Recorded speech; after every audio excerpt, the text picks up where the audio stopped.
there's no question that large-scale climate engineering is untested and dangerous.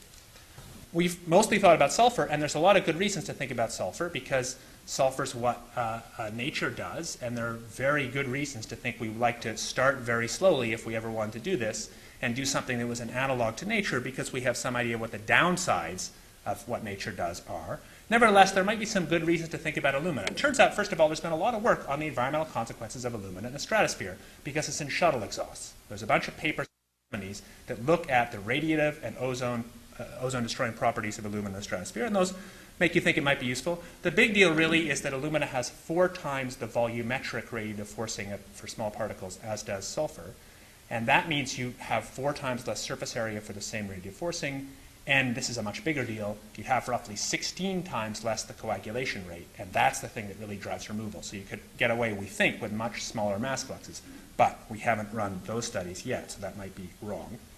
The little picture is from a nanofabrication study, which shows you can make very high quality, and do this in just a jet in a very simple way, make high quality alumina particles just by spraying aluminum vapor out, which oxidizes. So it's certainly in principle possible to do that. There's a big literature that's already looked at that.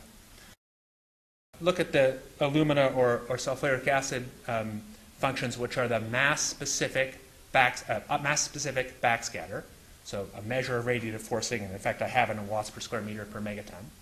And those things fall off as the particles get larger. But even more important, the fall speed rises quite rapidly in this regime. And so as particles stick together and get large, they fall out of the stratosphere very quickly.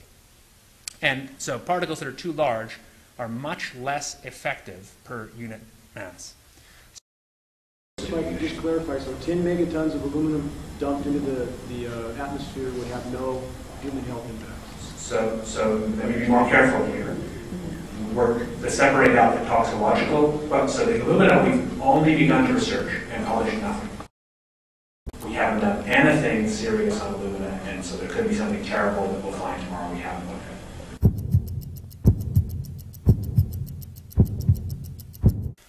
at. Aerosol geoengineering looks like it is so cheap that the cost is basically not going to be an issue. That means that implementation decisions will be risk-to-risk decisions.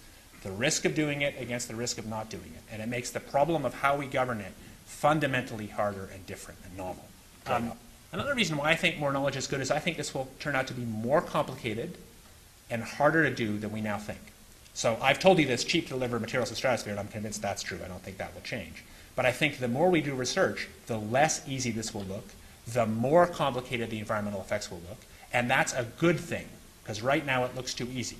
So I think that if we do more research, we're likely to find out that it's harder and more complicated than we thought, and that the side effects are harder to manage, and that's a healthy outcome that will make it easier to do the management.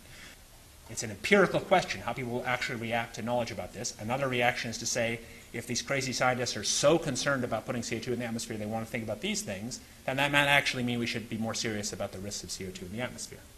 And by the way, it's not really a moral hazard, it's more like free riding on our grandkids.